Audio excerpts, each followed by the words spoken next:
dhaloota saba kana salphisee wanne dhaloota ammaa kana hedduu nama salphachiiftan boo wallahi hedduu nama salphachiiftanii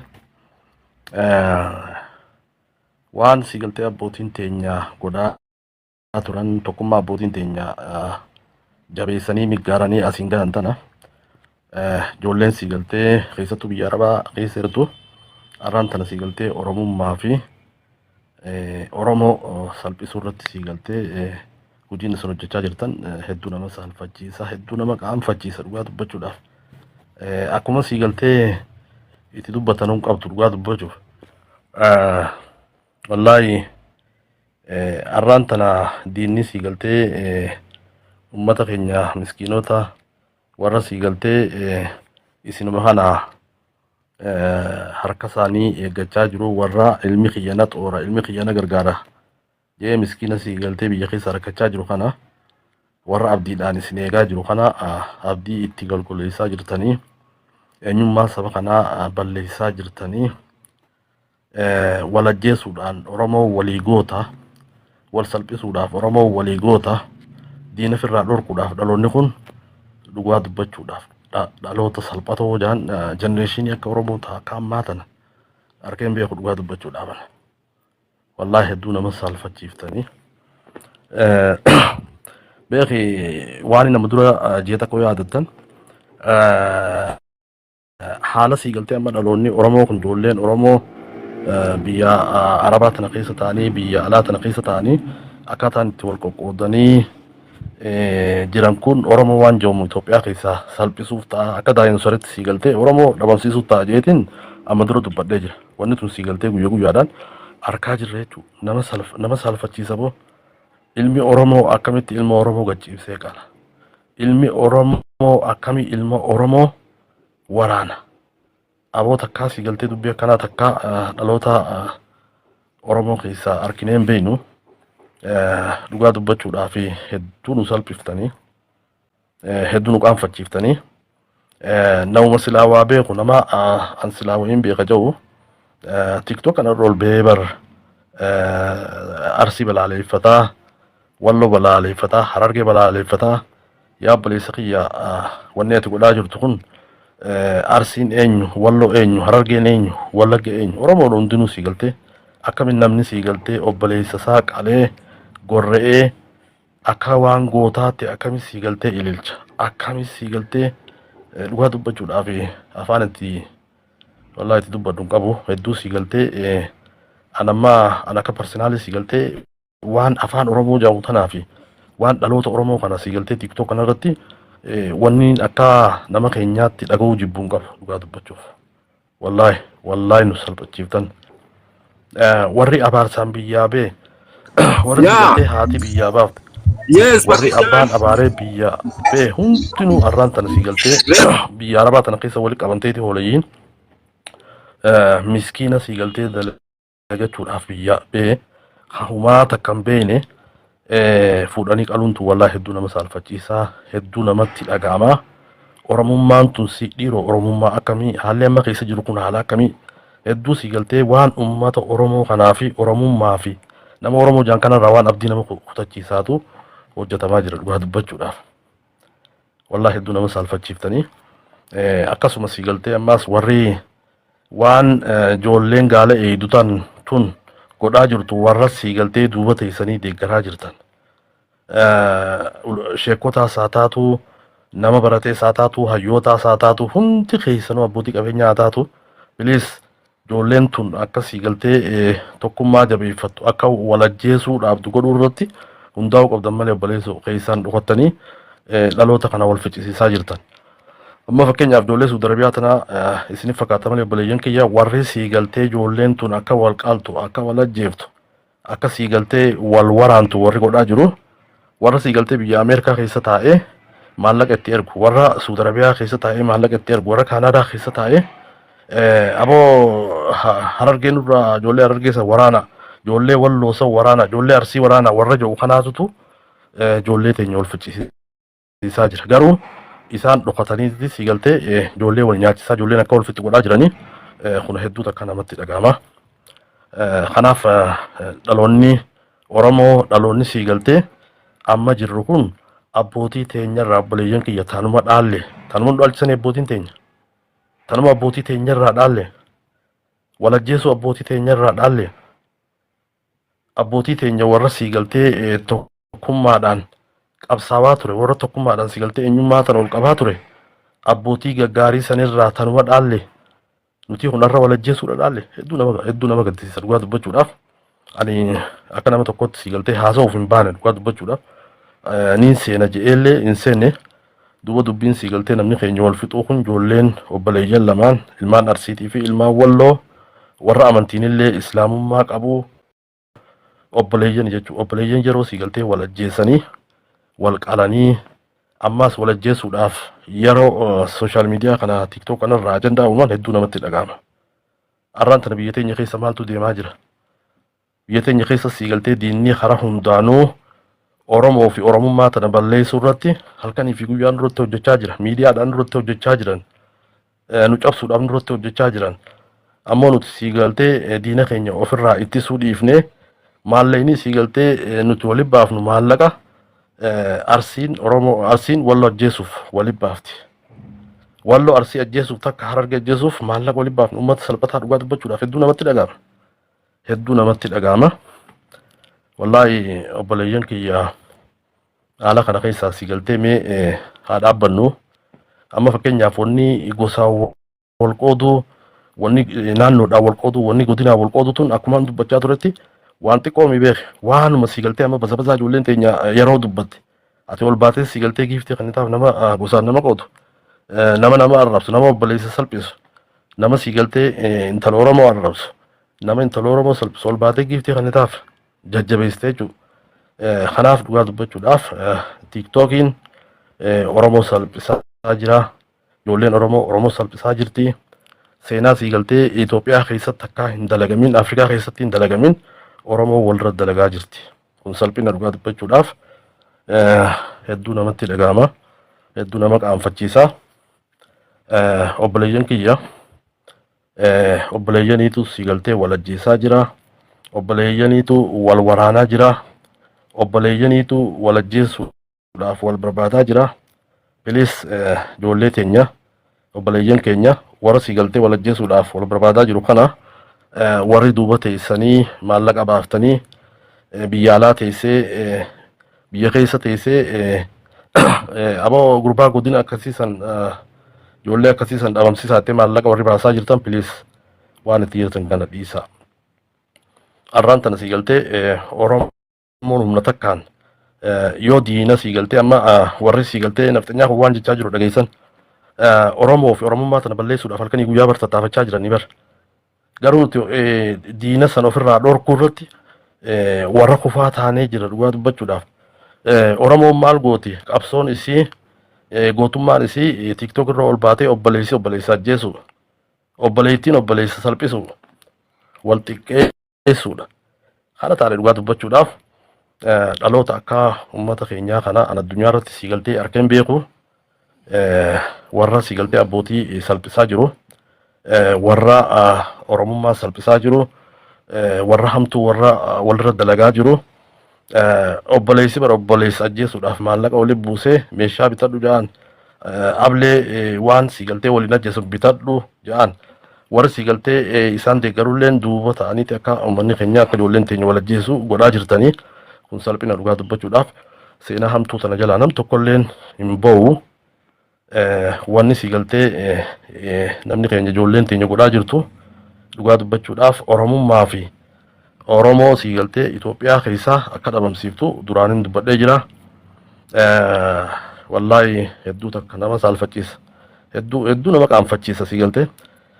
Uummanni bari miidiyaa kanarraa maallaqa waliin qabatanii mee warra Habashaa kana ilaala.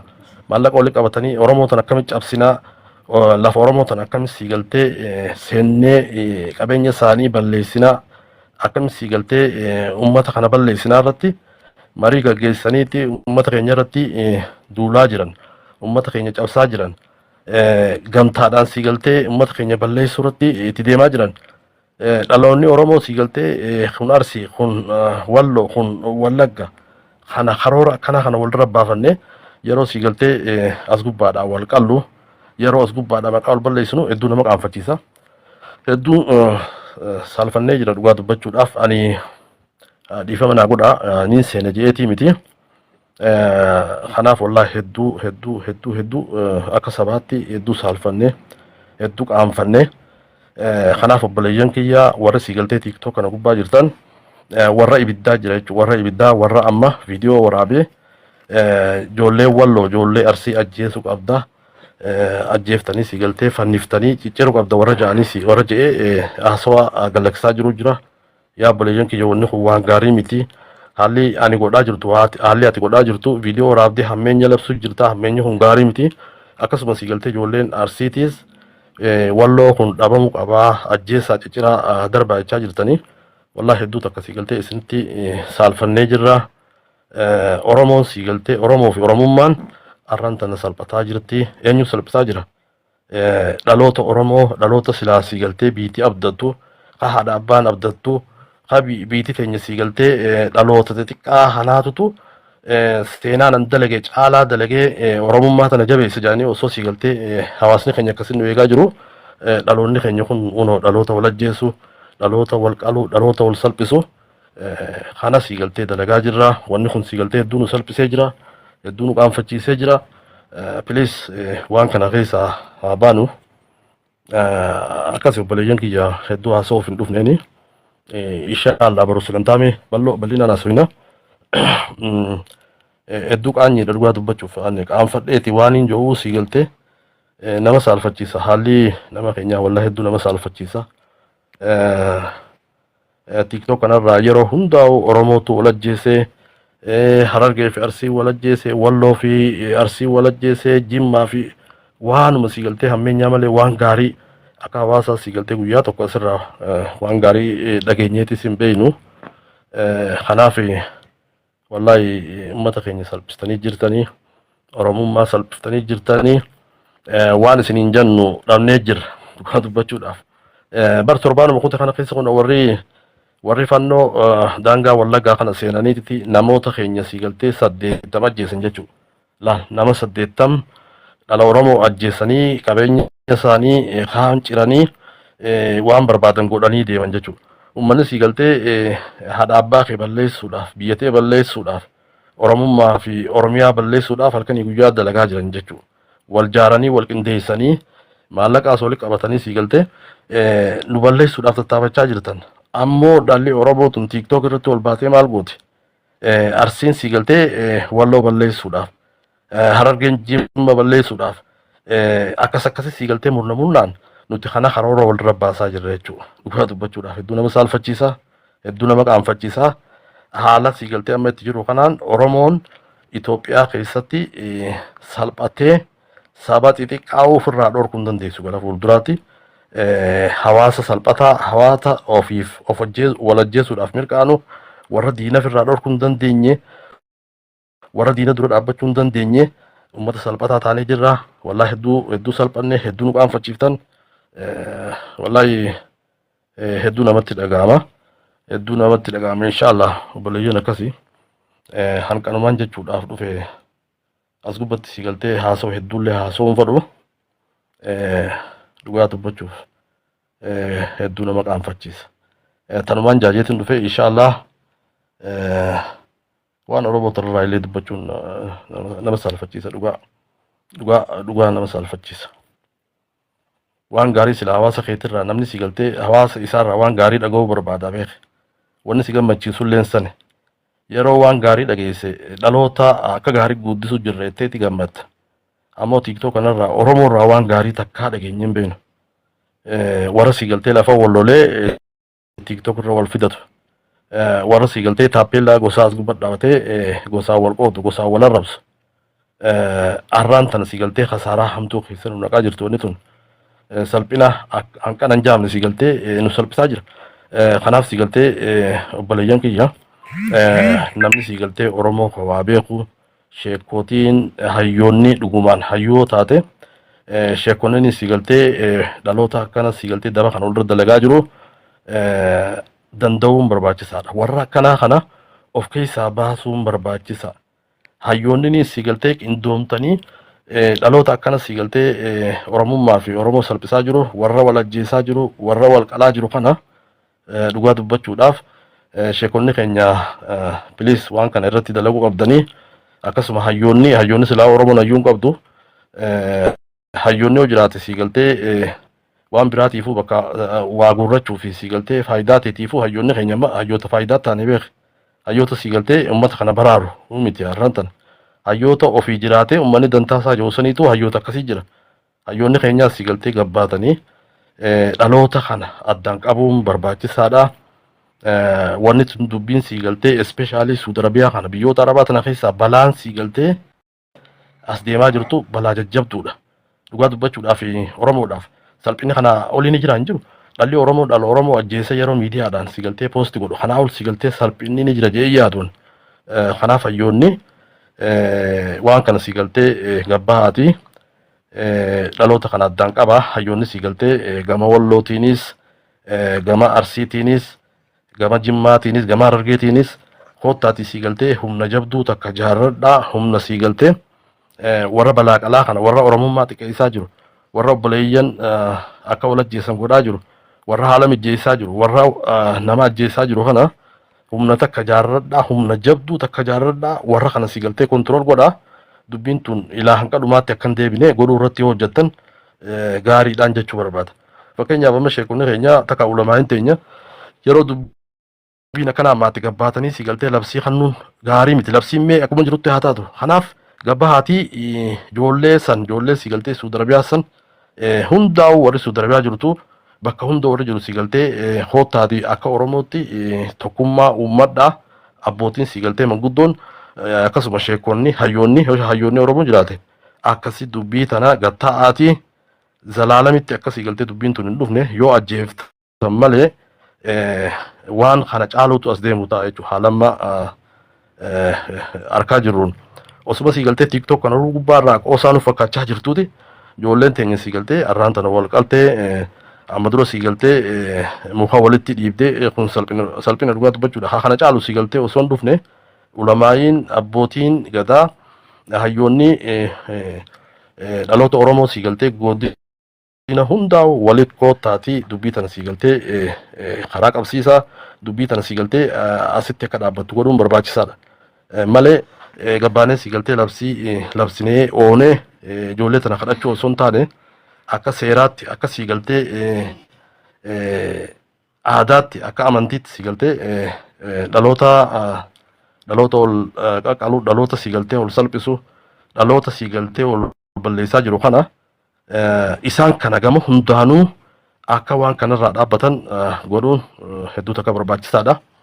Kanaaf sii galtee haalli amma deemaa jiru haala nama saalfachiisu haala nama qaanfachiisu Oromoo sii galtee wal ajjeesuu irratti mirqaana qabdu Oromoo sii galtee diina ofirraa dhorkuu hin dandeenye keessaafuu sii galtee ijoolleen teenya hoolaa biyya Arabaa tana keessaa eedan dhugaa dubbachuudhaaf hedduu nu salphiftanii jirtanii warra sii galtee haadha abbaan abaareetu duraanuu biyya Arabaa tana keessa jira namni nagayaatti isaa jiraatu malee irra guddaan nama warra abaarsa qabu intalaatis ta sii galtee bultee wallaaltee warri firraa abaaree biyyaa baase ta akkasiiti dhugaa dubbachuudhaaf akkamiin namni obboleessa ajjeesee obboleessa qalee ammallee kabiraa qaluu qabna akkamiin jedha sheemoon yuu qaanjiidha kun obboleessa hedduu nama qaanfachiisa dhala Oromoo akkanaa sii galtee abbootiin teenya tana waan nu dhaalchifne abbootiin teenya tanaa miti tan nuti irraa hubanne abbootiin teenya tokkummaa nu dhaalchisanii akka nuti wal qabannee Oromummaa fi Oromiyaa tiisinuu fi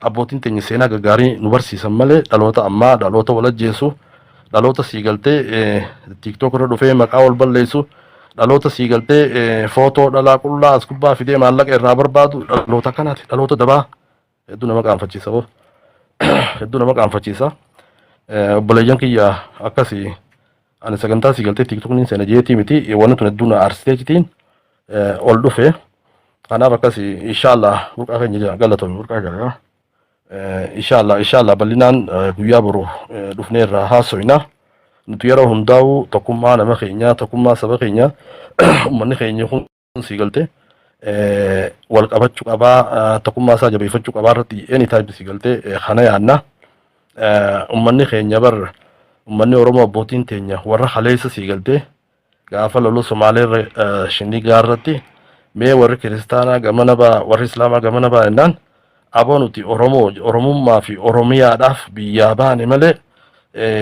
nuti sii galtee gargar hin babaanu jedhanii warra walii wareegame jechuudha. Abbootii akkanaa tanarraa dhalan dhugaa dubbachuudhaaf. Ati kiristaanni gamana ba'e islaamni gamana ba'e jennaan walii wareegamanii beeka. Seenaan abbootii teenyaa tana beekne dhugaa dubbachuudhaaf. Warra walii wareegamu malee warra wal wareeguu miti. Kanaaf irraa dhaloota sii galtee akka makka taate hedduu takka nama qaanfachiisa dhugaa dubbachuudhaaf. Dhiiroo uumaan tun amma Oromummaa fi dhiiroo Oromoon tun uumaa akkamii dhaloonni irraa kun dhiiroo eessaa dhufanii dhaloota nama tolchee jedhamu dhaloota rabbiin uume hedduu nama shakkisiisa. Dhaloonni sii galtee rabbiin uume abbootii gaggaarii sanirraa uumamte arraan tana silaa dhaloota tokkummaatii dhaloota sii galtee wal kabaju dhaloota eenyummaa fi seenaa abbootii ofii eegdu ta'uu qabna. Duuba nuti haran ta'an jirru wallaahi hedduu nama qaanfachiisa. Obboleeyyan kiyya keessattuu ijoolleen Arsii ijoolleen Walloo warra sii galtee ibidda qabsiisaa jiru warra ammallee obboleessisaa akka ajjeesuuf warri haala mijjeessaa jiru warri maallaqaan sii galtee biyya alaatii ijoollee teenya qindoomaa meeshaa bitadhaatii Arsiif irraa dhorka Tawallootis Walloof irraa dhorka warri akkasii jechaa jirtan piliis obboleeyyan wal ficcisiisuu dhiisaa. Duuba wanni isin godhaa jirtan waan Oromummaa fi Oromoo balleessaa jiru dhaloota sii galtee abbootii salphiftee ofillee salphiftee seenaa dabaa dalagaa jiru ta'uu keessan hubadhaa. Tanumaan jechuu barbaada. Obboleeyyan kiyya galatoomaa fayyaadaa dhiifama naa godhaa warreen carraan kanniniif bal'inaan inni haasa'u je'een dhufne hedduu natti dhageeme hedduu sii galtee dhumaatiin obboleeyyan keenya ijoollee ilmaan Arsiitii fi Walloo wanni warra gaggeessaa jiran akkasuma sii galtee ammallee TikTok kanarraa warra dhaadachaa jiru jira. Warra obboleeyyan ammallee moora akka wal fixan haala mijjeessaa jiru jira. Warra as gubbaa bahee sii galtee dhaadachaa jiru jira.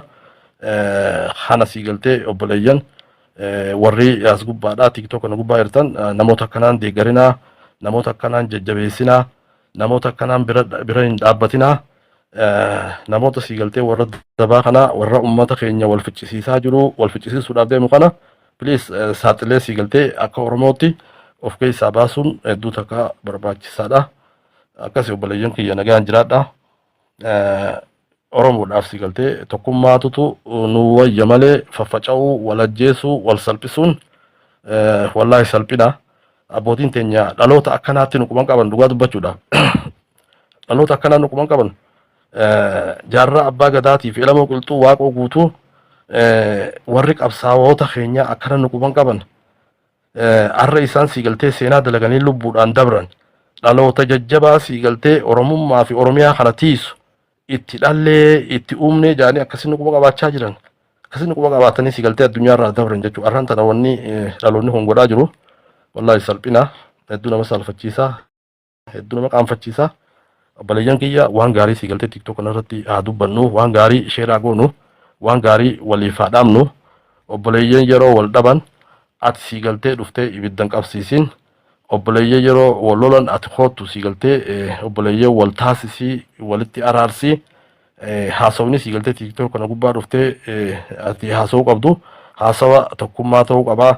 Haasawa obboleessa itti walitti araarsu haasawa akkasiisan sii galtee haasawu malee haasawa sii galtee yeroo hundaa'uu nama keenya wal ficcisiisu warri sii galtees gubbaadhaa ammallee ibidda qabsiisaa jirtan gama ijoollee teenya Arsiirraayis gama Walloorraayis hedduu takka isinis saalfannee jirra.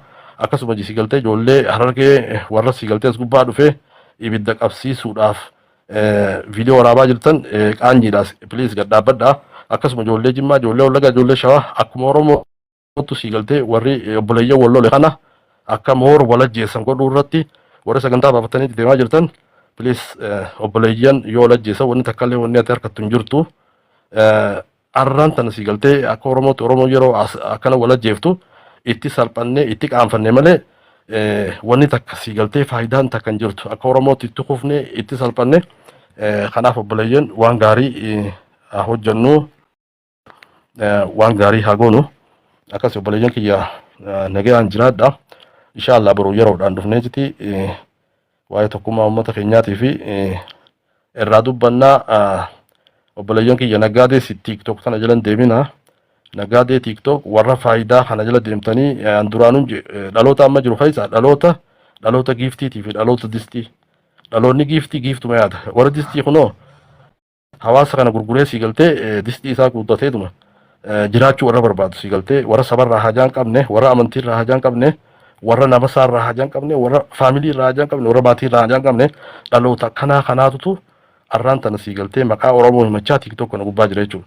Kanaaf warra kana sii galtee saaxiluun barbaachisaadha.